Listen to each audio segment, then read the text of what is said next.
I would like you, if you would, to tell us, to the degree that you can, what you were typically dealing with when you started working for the Child Sex Crimes Unit. Let us know what you saw. Let us know what that did to you, because that sort of thing, that changes people's conceptions of humanity per se. Let's say the nature of the cosmos and what it means to be human, right? I mean, when you're in contact with people who are capable of that level of darkness, you start to understand something about the nature of the human soul that you can't understand any other way. And that can be, that's the sort of thing that gives people post-traumatic stress disorder when they're soldiers. So, and now you said also your supervisors had an inkling that you might be protected against that, at least to some degree, because of your faith. So let's walk through what you learned and encountered first. What did you see when you were working as part of this child sex crimes unit? What I saw was so shocking, Jordan. I thought child sex crimes would be 15-year-olds, 16-year-olds. My brain couldn't comprehend something more evil than abusing that age. The very first case I worked in 2002, I believe, I was given a bunch of VHS videos, some hard drives to look at that had been seized in a warrant. The very first image I saw were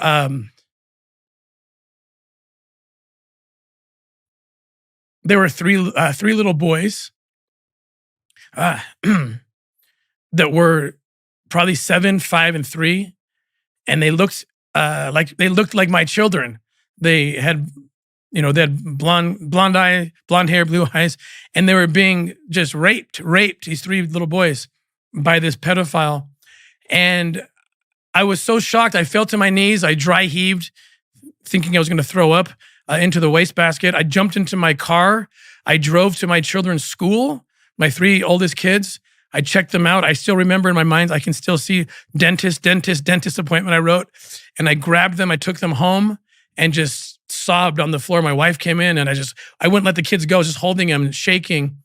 That was my very first experience. You talk about PTSD. I absolutely deal with PTSD to this day.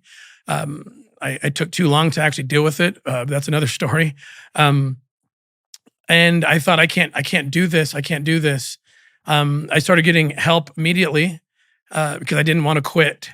That's what this is. That's what this is. And those kind of videos have increased over the last couple of years by 5,000%.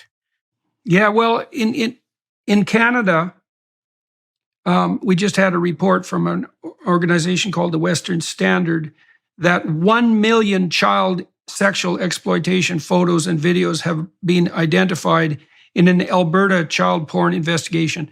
1 million photos, 8 arrests made. Okay, so that's some indication of the widespread nature of the problem.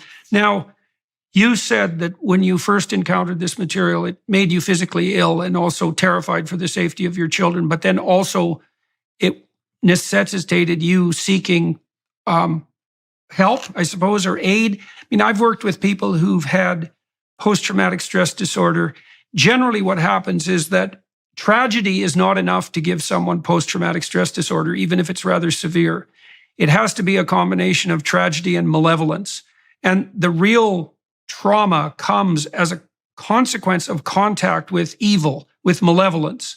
And what people generally have to do in order to recover from that is to develop a rather profound philosophy of evil. And, a religious faith in its most fundamental essence is a philosophy of good and evil. It does detail out the heart of darkness among human beings, point out to people, this is particularly, although not uniquely true of the Christian tradition, but particularly true, that capacity for evil lurks in the heart of everyone, and that our fundamental moral obligation as we sojourn here on earth is to overcome that proclivity within and also to stand up against it in the external world. And so you said you received some aid after you had been exposed to this first set of videos.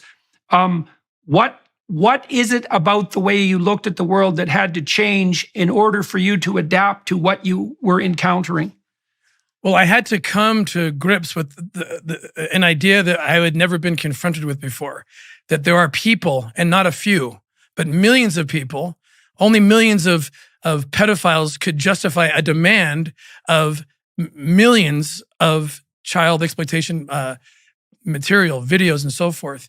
The first person you see arrested in the movie is a real person named Ernst Lupolszczynski in Sound of Freedom. He had over 2 million pieces of child rape material in his house.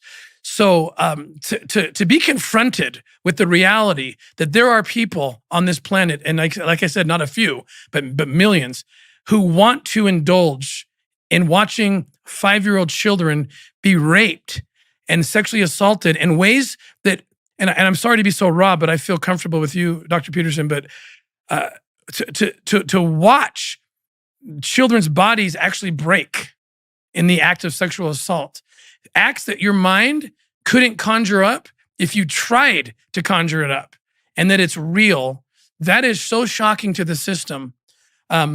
It changes your life forever. I tell people, if I feel like I've had a million holes burned into my brain because I've watched thousands of hours of that kind of material. Not only watch it, and I love the scene that Jim depicts where that's very real. I can't watch the movie, but the movie's very good. The movie doesn't show any of this, by the way. It doesn't show anything like this. I don't want people to run away and be scared, but you see the scene where the camera flashes a close up into Jim's eyes.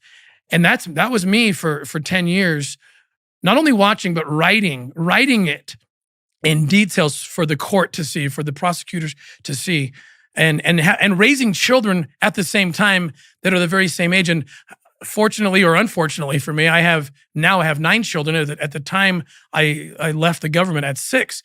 And so I can always identify the age of a child with one of my own children. And what my mind was almost automatically doing is I would superimpose my own children's faces and persons onto these children.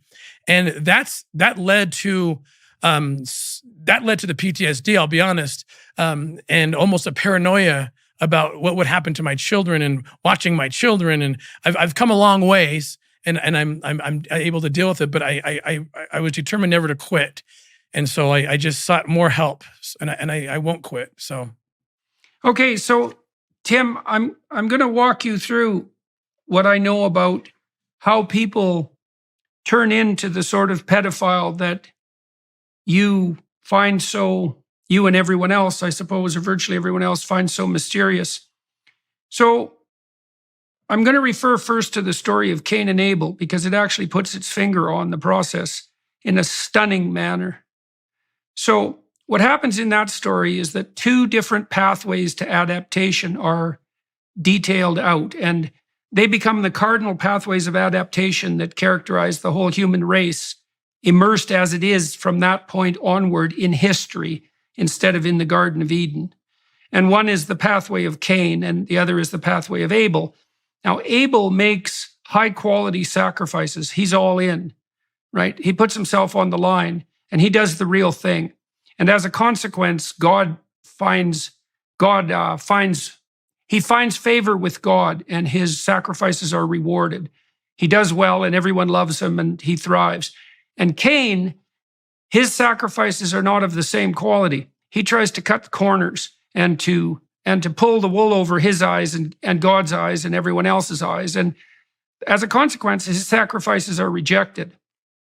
And instead of cluing the hell in and waking up and taking responsibility for his failure, he decides that he's going to call out God for creating a cosmos that's cosmically unfair and unjust.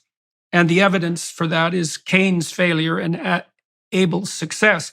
And so he has a little chat with God, and he basically calls him out and says, I'm breaking myself in half here, and nothing's going my way, and Abel gets everything he wants, and how dare you make a cosmos so radically unjust and improper, and why don't you just straighten yourself out? And God says, if you did well, you would be rewarded for it, and you should look to yourself. And then he says something even worse. And this is very subtle because it's complicated to understand it unless you look at multiple translations or potentially the original Hebrew, which I can't read, but I read the multiple translations. God says to Cain, The spirit of sin crouches at your doorstep like a sexually aroused predatory animal, and you have invited it in to have its way with you. And so now, if you study the development of the fantasies of very, very dark people, you see that they brood and fantasize in isolation for years. And the fantasies get darker and darker and darker. So they're bitter and resentful to begin with. And then they start fantasizing about, well, what they would want. That can take a sexual end, or it can take a very violent end, or it can take both. And what they're really after is the ultimate in revenge. And on the sexual front, they find a kick in extending the, what would you call it, unacceptability of the fantasy one stage at a time. The famous and extremely attractive sexual serial killer, what was his name? There's a famous photograph of him like this, very attractive man. Do you remember his name? Ted Bundy. Anybody? Ted Bundy. Ted Bundy detailed out exactly how his fantasies progressed as he became more and more involved with pornography. And what happens in some sense is that these people who are nursing these terrible fantasies want to stay on the edge of novelty. And so their fantasies get darker and darker and darker as they progress down that road. And so after 1,000 such micro progressions, they end up in exactly the sort of pit that you're describing. And some of that is pure sexual kick because of the novelty. But it's got this sadistic and perverse, vengeful twist. And you could think about it this way. I think it says in the Gospels that, it would be better that a millstone was hung around your neck and that you were cast into the abyss than to do harm to any of God's children, let's say. And that's actually where the perverse delight comes, because the most egregious possible sin, let's say, is the violent sexual abuse of the most innocent possible person. And the perverse novelty kick is highest at exactly that point. And then that just goes from bad to worse. And there's 1,000 or even 10,000 micro decisions that go along with that. There's also a great book called Ordinary Men. This is well worth reading, although it's a bloody catastrophe to read, I'll tell you. It details out how a group of German policemen who were moved to Poland during World War II were transformed from ordinary ordinary working class men, old enough to not have been raised under the Nazi regime, by the way, and so not propagandized into a kind of mindless obedience, how they went from being perfectly ordinary policemen to the sort of people who could take naked pregnant women out into the middle of a field and shoot them in the back of the head. And it isn't like they had an easy time with that. Some of them reported the same sort of thing that you reported when you first watched that video. What they were being called upon to do stage by stage made them physically ill. And they had a commander who actually had told them that they could leave the service if they didn't want to continue with their duties. But they felt duty-bound not to leave their comrades having to mop up the terrible situation. But it does a lovely job of detailing out how your movement from normality to absolute perversity is a consequence of 10,000 micro violations of your own conscience. Not all of them micro, obviously. So you need to know about the vengefulness. You need to know about the kick of sadism. That's that novelty kick that produces a dopaminergic kick that heightens sexual satisfaction. And so there's an element of sadistic misery that can add novelty to sex. That's particularly attractive to people who are bitter and resentful because they actually can't find any willing sexual partners. And so they're angry at the world and shake their fist at God because of it. And so anyways, that's a bit of the developmental course of such a lovely descent into hell. And the interesting thing about it is that people brood, Like you don't get to the point where you're watching pornographic videos of children being raped without hundreds or even thousands of hours of increasingly demented voluntary fantasy. And that's that allowing the spirit of sin that would otherwise crouch on your doorstep to enter your house and have its way with you, right? It's like a collaborative venture with Satan himself. That's the most straightforward way of describing it. And so that's, I don't know what you have to say about that, but I'll let you have at her. I'll say this, that everything you're saying absolutely resonates with my anecdotal experiences dealing with these people. I look into their eyes, and what you're describing is what I see, though I've never been able to articulate it like you just have. So I appreciate being armed with an understanding that it will help me evangelize more clearly to others about the dangers of overstimulation and overuse of pornography and shaking hands with the devil. So thank you for that. That was very insightful. So I spent a bit of time, not a lot, but a bit of time inside a maximum security prison when I was a kid. I worked with a very strange psychologist that was there. And one of the things that really shocked me, and I think this shocked me enough to change my whole life, was I met this one prisoner who was a pretty nondescript looking character. He took me for a walk out in the yard away from a gym full of like weightlifting, axe murderer, monsters, and rapists. And we went for a walk out in the yard, and the psychologist called us back and told me later in the office that this guy, who was about 5'2", pretty non-prepossessing guy, had made two policemen kneel in front of him, beg for their lives in reference to their families, and then shot them both in the back of the head and kicked them aside. And the shocking thing to me was, you kind of think that if you met pure evil, it would have a monstrous form. And, the thing that shocked me about that was the nondescript nature of this guy. His absolutely banal ordinariness, the fact that you could just walk past him on the street and you'd never know. He wasn't some monster, the monstrous character of Satan in your imagination is, a figure that's terrifying to behold instead of someone normal. You know what I mean? Normal in that cringing sense. These people that you've interacted with, like, what's your reaction to them when you talk to them, the pedophiles, when you talk to them and when you arrest them? My experience is very similar to what you just described. Very nondescript, people of all walks of life. We've arrested and I've interrogated educators, lawyers, law enforcement, clergymen, and sitting across from them, but with no apparent physicality that would tell you who they are. But I will say this: when they start talking and I look into their eyes, that's when I sense something that really scares the hell out of me. And the way they talk about children when they get there, and it's something that they've been able to normalize. And they're speaking to me about children almost like they're talking about, the weather, or, talking about buying and selling children like you talk about buying and selling computer parts or an automobile or something. And that's where I thought, something has taken over you. Something non-human has made you less human.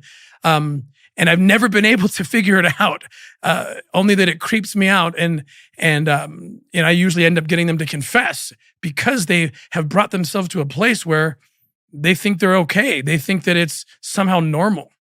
I don't know if that makes sense. How do they, Dr. Peterson? Well, the degree of rationalization that has to, with each step forward in the progress of the fantasy, there has to be a step forward in the self-deception with regards to self-description, right? So imagine that you're attempting to cling to a sense of yourself at least as normal, but even maybe as a moral agent. I mean, the more forthright pedophiles claim that they're only allowing children to express their true sexual desires, and that what they're actually doing is forming the best relationship with the children that they've ever had. Now, of course, there's part of them that knows that that's an absolutely bloody, screaming, hellish lie.